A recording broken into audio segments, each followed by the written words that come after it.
16,500 1,60,000 বার আমরা শ্বাস প্রশ্বাস নেই। বাংলাদেশের শিক্ষিত মানুষগুলার বিবেক তো খুললো না, আমার জাতির তো বিবেক খুললো না। খোলাইতে তো চাইছিলেন যমুনা গ্রুপের মালিক, করোনায় যখন মারা যাইতেছিলেন তো চিৎকার দিয়া ডাক্তারের টিমকে বলতেছিল আমাকে স্বাভাবিক শ্বাস নিতে দে, আমি এন্টার কোম্পানি তোদের নামে লেখা দিব। এখনো পেপারে ওটা লেখা আছে, আমি নাম বললাম না, শুধু গ্রুপের নাম বললাম। বিদায় আমি আমার আসল জায়গায় আসি। যাত্রী, চলমান যাত্রা প্রস্তুতি কতটুকু একটু ভাবি। 24 ঘন্টা ভোগ করি আল্লাহটা। আমি প্রযুক্তি দিয়ে মিলায় দিতে পারবো ডেলি 1 কোটি টাকা বিল আসবে, 1 কোটি টাকা। যদি আল্লাহ বিল ধরতেন এই দেহটা চালানোর জন্য, ডেলি 1 কোটি টাকা বিল আসবে। যদি অল্প অল্প করে ধরি, যদি পার শ্বাসে আল্লাহ 1 টাকা না 1 পয়সা বিল ধরতেন, ডেলি 1600 টাকা বিল দিতে হইতো। যুবক, তুমি বিল দিতা না চ্যাট করতা, না অ্যান্ড্রয়েড সেট কিনতা, না তুমি ওয়াইফাই বাড়িতে লাগাইতা, না নেট কেনার সুযোগ হইতো। বলো আমাকে, 1600 টাকা ডেলি বিল দিতে হইতো পার শ্বাসে 1 পয়সা। 16,500 1,60,000 বার আমরা শ্বাস প্রশ্বাস নেই। বাংলাদেশের শিক্ষিত মানুষগুলার বিবেক তো খুললো না, আমার জাতির তো বিবেক খুললো না। খোলাইতে তো চাইছিলেন যমুনা গ্রুপের মালিক, করোনায় যখন মারা যাইতেছিলেন তো চিৎকার দিয়া ডাক্তারের টিমকে বলতেছিল আমাকে স্বাভাবিক শ্বাস নিতে দে, আমি এন্টার কোম্পানি তোদের নামে লেখা দিব। এখনো পেপারে ওটা লেখা আছে, আমি নাম বললাম না, শুধু গ্রুপের নাম বললাম। এখনো নেটে সার্চ দিলে পাওয়া যাবে। স্বাভাবিক শ্বাসের বিনিময়ে এন্টার কোম্পানি, যেটা এখন কয়েক লক্ষ কোটি টাকা যেটার দাম, যাদের পুঁজি লক্ষ কোটি টাকার উপরে, এন্টার কোম্পানি লেখা দিতে চেয়েছে শুধু স্বাভাবিক শ্বাসের বিনিময়ে। যাত্রী তো প্রস্তুতি কতটুকু? আমি কথা শেষ জায়গায় চলে আসছি। প্রস্তুতি নিয়ে গেলেই মিলবে, অঙ্গীকার পুরা হবে। এই উম্মতের সাথে আল্লাহর অঙ্গীকার, ইন্নাল্লাহ আশতারা মিনাল মুমিনিনা আনফুসাহুম ওয়া আমওয়ালাহুম বিআন্না লাহুমুল জান্নাহ। জান্নাতের অঙ্গীকার, জান্নাত। আমার যুবক তো জান্নাত চিনে না, আমার সমাজ তো জান্নাত চিনে না। যদি যুবক জান্নাত চিনতো তাহলে কসম খোদা আমার যুবক কোনদিন মাদকে আসক্ত হতো না, জান্নাতে আসক্ত হতো। জান্নাতে ও তো সারাদিন জান্নাত জান্নাত করতো, বলতো আল্লাহ কবে নিয়ে যাবেন, আবার কবে দিবেন, নিবেন কবে, জান্নাত দিবেন কবে। জান্নাত তো দেখতেছি, যেখানে চা চাবে তা মিলবে।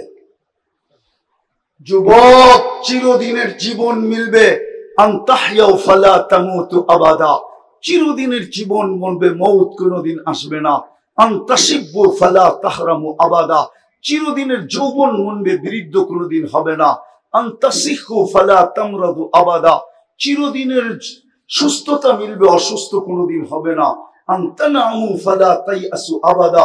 চিরদিনের নিয়ামত মিলবে, কোন দিন জাররা পরিমাণ কমবে না। তারপরও 3টা দিবে, মা তাশতাহি আনফুসুকুম, যা মনে চাবে তা মিলবে। আজকে তো মনে চায়, ঠিক না? চায় না? বলমু? হ্যাঁ, অর্থকি, সর্তকি, নর্তকি, গায়িকা, সায়িকা, মডেল, সডেল, ঠিক না? মনে চায় না? স্বাদ মিটাও কেমনে? খালি মোবাইলে টাচ করে চুমা দিয়া। রাগ হয়ে গেল মনে হয়, ঠিক না? এইভাবেই তো স্বাদ মিটাও, ঠিক না? জান্নাতে যেটা মনে চাবে ওটা তোমার, চোখে যেটা লাগবে ওটাই তোমার। 6ষ্ঠ নাম্বার, এখন চোখে লাগে বেশি তাকাইলে জুতা দেখায়, ঠিক না? তোর কি মা বোন নাই সাইজ করবো বেশি কইলে, আর বেশি তাকাইলে প্যাকেট বানায় মিন্নির মতো বাড়িতে পাঠায় দেবো একবারে। জান্নাতে যেটা চোখে লাগবে ওটা তোমার। 7ম নাম্বার একটা আছে, আল্লাহ বানায় লুকায় রাখছে, মাঝে মাঝে শো করবে আর আমাদেরকে অবাক করে দিবে, অবাক। জান্নাতেও সমুদ্র সৈকত আছে 2টা, বাংলাদেশের লোকে মিল আছে, বাংলাদেশ জান্নাতের সাথে মিল আছে, বাংলাদেশও 2টা সৈকত, জান্নাতেও 2টা সৈকত। বাংলাদেশের একটার নাম কুয়াকাটা, একটার নাম কক্সবাজার, জান্নাতের একটার নাম বাইদাজ আর একটার নাম বাইদাক। সকালে এক জায়গায় যাবে, বিকালে আরেক জায়গায় যাবে, ডেলি যাবে। প্রথম আড্ডা দিবে, তারপরে এখানে খাওয়া দাওয়া হবে, কুদরত দিয়ে পাকায় আল্লাহ আইটেম পাঠাবে। যখন বাড়িতে ফিরতে শুরু করবে তো পর্দার ভিতর থেকে বাড়ি করে একটা ছেড়া দিবে, বুঝছো না? মনে হয় বোঝে না। চোখে চোখ লাগতে দেরি, তোমার বুকে লাগতে দেরি হবে না। আজ পর্যন্ত কেউ দেখে নাই, তুমি ব্যতীত আর কেউ দেখবে না। প্রথম তুমি দেখবে, শেষ তুমি দেখবে, কেউ দেখে নাই। হাঁটু পর্যন্ত, মুষ কমর পর্যন্ত, আম্বার কাত পর্যন্ত জাফরান চেহারা বানাইছেন হোয়াইট কাফুর দিয়া। 120 ফিট লম্বা হবে, চুলটিও 120 ফিট লম্বা হবে। 3 কিলোমিটার ঘেরের কুচি লাগানো লেহেঙ্গা পরা থাকবে। সুতার লেহেঙ্গা না, নূরের সুতা দিয়া কাপড় বানাবে। আমাদের নবীজি চোখে দেখা ঈশা আমাদেরকে বলছে। জাদু যদি জানতাম যুবক, আজকে সুযোগ ছিল। সামিয়ানা তো নাই, ডাইরেক্ট পর্দা সরায় দেখায় দিতাম তোমাকে, ওই যে দেখ চায় আছে। জাদু তো জানি না। হ্যাঁ, হায় হায়, আল্লাহ রসুল পায়ের রূপের কথা বলছে। লাউ কাশাফা সাকাইহি লাগাবা দাউ শামস, পাও খুলে দিলে সূর্য চিরদিনের জন্য আলো হারায় ফেলবে। লাউ যাহিকা আলা দুনিয়া লাতানাওয়ারাতিদ দুনিয়া কুল্লা, দুনিয়ায় হাসি দিলে সারা দুনিয়া আলোতে আলোকিত হয়ে যাবে। লাউ বাসাদা সামাতি আবহুর লাসারা আদবা, 7 সমুদ্রে থুতু দিলে পানিগুলা মধুর মতো মিষ্টি হবে। বলো যুবক, ওই ঠোঁটে কিস দিলে কেমন হবে? মনে হয় দিলে লাগে নাই, ওই সময় মনে হয় বুজুর্গ হয়ে যাইবা, ঠিক না? এই হুজুররা 40 বছর আগে ছাড়বো না, 40 বছরের আগে। 40 বছর মনে হবে 40 সেকেন্ড। তারপরে গালে চিমটি দিবে আর বলবে খালি ঠোঁট। আর কাহিনী বানায় নাই আল্লাহ কিছু আমার ভিতরে। চল কামরায় তোরে কাহিনী দেখাই। বেউকুফ, খালি ঠোঁট ধরে বয়ে আসিস, আর কিছু নাই আমার ভিতরে। আলাইসা ফিয়া লাকা রাগবা, খালি ঠোঁট। আলাইসা ফিয়া লাকা রাগবা, আমার ভিতরে তোর জন্য আকর্ষণের আর কিছু নাই।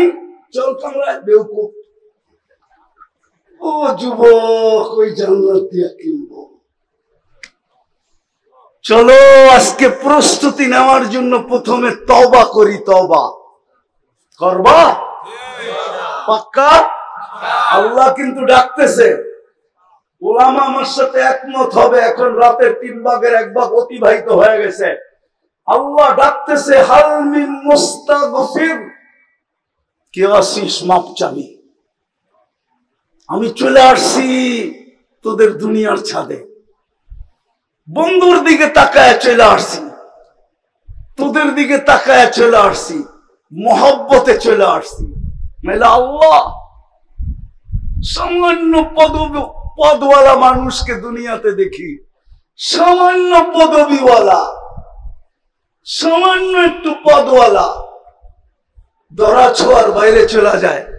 এমন বাপ নিয়ে রাস্তায় চলে, মনে হয় জমিনই পা দিতে চায় না। মালাকুল মউত মনে হয় ওনারে দেখলে ভয় পায়। আর আল্লাহ 99 পদের মালিক, শুধু আল্লাহ, যিনি রহমান, যিনি রহিম, যিনি মালিক, যিনি কুদ্দুস, যিনি সালাম, যিনি মুমিন, যিনি মুহাইমিন, যিনি আজিজ, যিনি জব্বার, যিনি মুতাকাব্বিরুল খালিকুল বারিউল মুসাব্বিরুল গফফারুল কহ্হারুল ওয়াহ্হাবুর রাজ্জাকুল ফাত্তাহুল আলিমুল কাবিদুল বাসিতুল খাফিদুর রাফিউল মুইজ্জুল মুদিল্লুস সামিউল বাসিরুল হাকামুল আদলুল লতীফুল খবীরুল হালিমুল আযীমুল গফুরুশ শাকুরুল আলিয়্যুল কবীরুল হাফিজুল মুকিতুল হাসিবুল জলিলুল করিমুর রকিবুল মুজিবুল ওয়াসি আল হাকিমুল ওয়াদুদুল মজিদুল বাঈতুশ শাহীদুল হকুল ওয়াকিলুল কবিয়্যুল মতিনুল ওয়ালিয়্যুল হামিদুল الموصي المبدي المعيد المحيي المميت الحي القيوم الواجد الماجد الواحد الأحد الصمد القادر المقتدر المقدم المؤخر الأول والآخر الظاهر والباطن الوالي المتوالي البر التواب المنتقم العفو الرؤوف مالك الملك ذا الجلال والإكرام المقسط والجامع والغني والمغني المانع الدار النافع النور الهادي البديع والباقي الوارث والرشيد الصبور জাল্লে চালালো, যিনি 99 পদের মালিক। ওই আল্লাহ চলে আসছে, ওই আল্লাহ ডাকতেছে। রাজি তওবা করতে? হ্যাঁ রাজি? কে কে রাজি দেখি? তাইলে বলে দাও, আল্লাহ অতীত থেকে তওবা করলাম। পাক্কা? নামাও, আল্লাহ কবুল করো। যদি মনের থেকে কইরা থাকি, আজকে এই মজমার গুনাহ মাফ। এই মজমার সাথে মিলাদ দূরে দূরেও যদি কেউ তওবা কইরা থাকে, ওরও গুনাহ মাফ।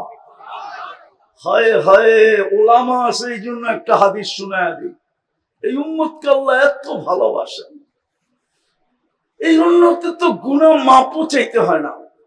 হাদিস বলে, ফালাম্মা তায়াক্কানতা বিল বাওয়ার ওয়া যানানতা আন্নাকা মিন আহলিন নার মানাহতা ইলাইকা রিদওয়ানি ওয়াল্লাইতু ইলাইকা গুফরানি ওয়া কুলতু লাকা লা তাহজান গফারতু লাকা যুনুবা ওয়াল আওসার ওয়া লিআজলিকা সাম্মাইতু নাফসি আল আজিজুল গফফার। আল্লাহ বলে, উম্মতে মুহাম্মদী যখন ভাবে যে আমি বুঝি দুজকি হয়ে গেলাম, ওই ভাবনা আমাকে জায়গায় থাকতে দেয় না। আমি রেজার চাদর দিয়ে ঢাকতে দেরি করি না, মাগফিরাতে ডুবাইতে দেরি করি না। ছুটা আইসা কুদরতি হাত ওর পিঠে লাগায় বলি, চিন্তার কোনো কারণ নাই, তোর ভাবনাই আমি তোর গুনাহ মাফ করে দিলাম, তোর জন্যই তো আমি আজিজুল গফফার। আর মাফ চাইলে কিরম হবে? চলেন, প্রস্তুতি নেই। মুহাম্মদুর রাসূলুল্লাহ এই জন্যই আসছিলেন। হায় হায়, উলামা এই কথা একমত হবে। লা তারাহুল উয়ুন, আল্লাহকে চোখে দেখা যায় না। ওয়ালা তুখালিতুহুদ দুনুন, আল্লাহকে দেনদারণায় আনা যায় না। ওয়ালা ইয়াসিফুহুল ওয়াসিফুন, বর্ণনা দিয়া শেষ করা যায় না। ঠিক বন্ধু এরকমই, বড় শানওয়ালা, উনি কেন জমিনে আসবে? যেখানে নূরীদের সর্দার ফেল, জিবরিল নূরের তৈরি, সিদরাতুল মুনতাহার পরে শুধু নূর আর নূর। উনি নূরীদের সর্দার, ফেরেশতাদের সর্দার, ফেরেশতারা নূরের তৈরি। মেরাজের রাত্রে উনি যায় থাইমা গেছে। আল্লাহ রসুল বলছে, আগে চলেন, অনুমতি নাই। দ্বিতীয় আরেকটাও বলছেন, আমার শরীরে শক্তিও নাই, আপনি একা যান। যিনি যাইতে যাইতে যাইতে যাইতে যাইতে সমস্ত নূরের জগৎকে ভেদ করে আরশের নিচে পড়ছেন। আরশের নিচ থেকে আরশের উপরে, ওইখান থেকে কবা কাউসাইনি আও আদনা, কবা কাউসাইনি আও আদনা, কবা কাউসাইনি আও আদনা, তাকাররুব অর্জন করতে করতে করতে করতে আল্লাহ বলে কবা কাউসাইনি আও আদনা।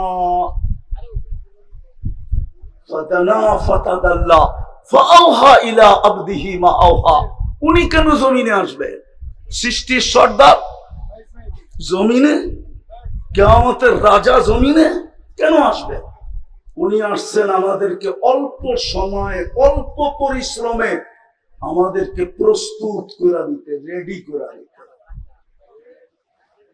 রেডি করার জন্য আসছেন। এই জন্য একটা কাজ করলেই হবে, আমি তো বলি আজকে উম্মতের যে দুর্দশা, শুধু একা একা কাঁদি, কাউকে বলাও যায় না। 250 কোটি মুসলমান, 60টা মুসলিম দেশ। কয়টা? 60টা মুসলিম দেশ। দুনিয়ার সবচেয়ে বড় টাকা মুসলমানের কাছে। কারেন্সি, কুয়েতের কারেন্সির চেয়ে বড় কোনো কারেন্সি নাই। বাহরাইনের কারেন্সির চেয়ে দুনিয়ায় কোনো বড় কারেন্সি নেই। ওমানের কারেন্সির চেয়ে দুনিয়ায় বড় কোনো কারেন্সি নেই। ব্রুনাইয়ের কারেন্সির চেয়ে দুনিয়ায় বড় কোনো কারেন্সি নেই। 70% সম্পদ মুসলমানের কাছে। দুনিয়ায় মুসলমানের চেয়ে দামি জিনিস কেউ ব্যবহার করে না। মনে হয় কোনাপাড়ার যুবকরা মানবে না। আছে নেট লাগানো, সংযোগ আছে। এখন গুগলকে জিজ্ঞাসা করো বিল গেটসের একটা প্যান্টের দাম কত, যদি $300 উপরে দেখাইতে পারো, জিজ্ঞাসা করো। এখন গুগলকে জিজ্ঞাসা করো। কিন্তু মুসলমানের এই তোমার গেঞ্জি পাবা 3 লক্ষ টাকা দিয়ে কিনে। 3 লক্ষ, এই যে গেঞ্জি, বিশ্বাস হয় না? হ্যাঁ, চলো আমার সাথে সিঙ্গাপুর মুস্তফায় দেখায় দিই। চলো আমি দেখায় দিই। দুনিয়ার কোন যুবরাজের গাড়ি, এন্টার গাড়ি 24 ক্যারেট সোনায় মোড়ানো নাই, কিন্তু দুবাই যুবরাজের একাধিক গাড়ি 24 ক্যারেট সোনায় মোড়ানো। ব্রুনাইয়ের প্রেসিডেন্টের এন্টার গাড়ি সোনার পার্স। তারপরে মুসলমানের এই দুরবস্থা কেন? আগামী মাসের 7 তারিখই তো হবে 2 বছর ফিলিস্তিনের যুদ্ধের। একটা রুটির টুকরার জন্য ওরা মরতেছে কেন?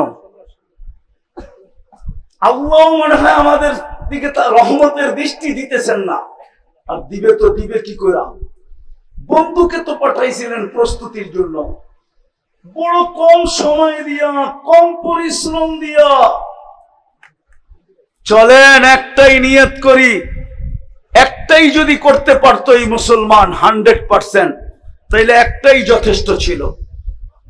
আজকে আল্লাহ ডেলি 5 বার ডাকে, শতকরা 90% মানুষ নামাজ পড়ে না। এই মজমায় আছে বেশিরভাগই হবে এসাও পড়ে নাই। কে ডাকে? হ্যাঁ, সারাদিন বক্করি কাঠটা। হায়াত কার কাছে? মৌত কার কাছে? সুস্থতা কার কাছে? অসুস্থতা কার কাছে? এন্টার বডি কে কন্ট্রোল করে? প্রযুক্তির দিকে তাকাইলে তো এটার ভিতরে চলার কিচ্ছু নাই। আমাকে বিজ্ঞান বুঝাইতে পারবে না যে এটার ভিতরে প্রযুক্তি দিয়া কেমনে এটা চলে। চোখে তো দেখার মতো উপাদান নাই, দেখে কি করা? কানে তো শোনার মতো উপাদান নাই, এটা বিজ্ঞানী বলে, তো কান শুনে কি করা? মুখে তো বলার মতো কোনো উপাদান নাই, তাইলে মুখ বলে কি করা? হার্ট চলে বাল্ব দিয়া, বাল্ব চলে কি দিয়া? বিজ্ঞানের কাছে এটার কোনো জবাব নাই। চ্যালেঞ্জ, WHO কে জিজ্ঞেস করো যে হার্ট চলে বাল্ব দিয়া, বাল্ব কি দিয়া চলে? তো WHO বলবে নো অ্যান্সার। আমার কাছে এটার কোনো সমাধান নেই, আমার কাছে আছে, আমার কাছে। আল্লাহ চালায় তো চলে, কুদরতি টেকনোলজি দিয়া চালায়, কুদরতি প্রযুক্তি দিয়া চালায়। নাইলে চোখে এতটুক জায়গায় 13 কোটি ক্যামেরা সেট হয় কি করে? যুবক, 13 কোটি ক্যামেরার তার নিয়ে গেছেন পিছনে, তার 1.6 সেন্টিমিটার জায়গা দিয়া। একটা তার আর একটা তারের সাথে আল্লাহ লাগতে দেন নাই, লাগলে ফায়ার হবে, ফায়ার, আগুন ধরে যাবে। তুমি সব উল্টা দেখবা, ওই আল্লাহ কুদরত দিয়া দেখায়। সরিষার চেয়ে ছোট বিজ্ঞান এখনো, সরিষার আকৃতিরই এখন পর্যন্ত বিজ্ঞান ক্যামেরা বানাইতে পারে নাই। পারছে নাকি? গুগলে সার্চ দাও, গুগল খালাম মারে শিখাও না পারছে কিনা। 13 কোটি সরিষা একত্রিত করলে দেখো কত বড় একটা জায়গা লাগে। এর চেয়ে ক্ষুদ্র, শতগুণ ক্ষুদ্র ক্যামেরা বসায় দিছে। একটা করলেই হতো। চলো আজকে অঙ্গীকার করি, আজকের থেকে আর নামাজ ছাড়বো ছাড়বো ছাড়বো, পাক্কা? নামাও। এর চেয়ে বড় বেয়াদবি কিচ্ছু নাই, এর চেয়ে বড় নিমক হারামি কিচ্ছু নাই, এর চেয়ে বড় অকৃতজ্ঞতা কিচ্ছু নাই। যদি হইতো তাহলে পিরানে পীর এই কথা কোনোদিন লিখতেন না। আব্দুল কাদের জিলানী রহমতুল্লাহ আলাইহি লেখছে, আমি লিখি নাই। আমার বিরুদ্ধে লেখা লাভ নাই, আমি লিখি নাই, পিরানে পীর লেখছে আব্দুল কাদের জিলানী। কোথায় লেখছে ওনার কিতাব পড়লে পাওয়া যাবে, আমি নাম বলবো না কিতাবের। এত সহজ। স্টেজে বইয়া নাম লয়ে যাবেন, আমি সারা দুনিয়া ঘুরা বেরি করছি। না না না না, নাম তো বলে দিলাম, কে লেখছে এটা তো বলে দিলাম। আব্দুল কাদের জিলানী রহমতুল্লাহ আলাইহি লেখছেন, পিরানে পীর শুকর নাকি সকালবেলা উঠা বলে, আল্লাহ আমি এখন তাকাবো কিন্তু আমার দৃষ্টিটা যেন বেনমাজির উপরে না পড়ে। তুমি ডাকলা তারপরও আসলো না, তো ও আমার চোখে আমার চেয়েও নিকৃষ্ট। পায়ে হাত দিয়ে বলি আজকের থেকে যেন নামাজ না ছোটে। ছুটবে? হ্যাঁ। আরেকটা কথা বলেই শেষ করতেছি, শেষ আমার কথা। যতদিন আমাদের দেশে, একটু আগেই বলছিলাম, একটা হলো মাটির নিচে আধ্যাত্মিক শক্তি লুকানো আছে, আরেকটা হলো বাহ্যিক শক্তি। আধ্যাত্মিক এই মাদ্রাসা, মসজিদ, আলেম ওলামা, এটা বাহ্যিক শক্তি। আপনি জানেন না? আপনি আলেমদের বাড়িতে সিসি ক্যামেরা লাগায়া মনিটরিং করেন না। হাজারো আলেম আছে রাত্রে উঠা চোখের পানি এই মাটির জন্য জড়াইতে থাকে। এই তিন বাহ্যিক শক্তিকে যদি আমরা টিকায় রাখতে পারি, আমার কথা লেখা রাখেন, আমি বাঁচি আর না বাঁচি, বাংলাদেশ নড়বে, চড়বে, পড়বে না না না। এই দেশে কোনো বিপর্যয় ইনশাআল্লাহ কেউ আনতে পারবে? মাটি ওকে কিক মারা দিবে, কি এই জমিনই ওকে কিক মারবে, আমাদের মারতে হবে না। এই জমিনের ভিতরে ওই শক্তি আছে। আপনি জানেন না এই জমিনে মাদ্রাসা কখন থেকে শুরু হয়? সর্বপ্রথম মাদ্রাসা বুখারী শরীফ এই জমিনে পড়ানো হয় 1268 সনে। কত বছর হয়েছে? পড়া 800 বছর। 12 থেকে 2000 কত? 800। 1268 সনে আবু তৈয়ামা রহমতুল্লাহ আলাইহি প্রথম মাদ্রাসা খুলছেন। সোনার গায়ে দাওরায় হাদিস প্রথম পড়াইছেন উনি, হাদিস প্রথম পড়াইছেন। তারপরে নিচের দিকে নামছেন 1268 সনে। বিদায় এই জমিনের একটা ইতিহাস আছে, আমরা যতদিন ধরে রাখবো ইনশাআল্লাহ এই জমিন বেঁচে থাকবে। ঠিক না? আরে বুঝাইতে পারলাম না আপনাদেরকে। এই জন্য এটাকে টিকা রাখা আমাদের দায়িত্ব। ছেলেরা আপনাদের কাছে যাবে রুমাল নিয়ে, যে যতটুকু পারেন সহযোগিতা করেন, করবেন, করতে থাকেন। আর এখন ছেলেদেরকে পাগড়ি দিব, এটা দেখতে থাকেন, তারপরে ইনশাআল্লাহ আমার শেষ। জলদি পাঠান ছেলেদেরকে, উঠাউঠি করেন না, উঠাউঠি জ্যাবের থেকে বাহির।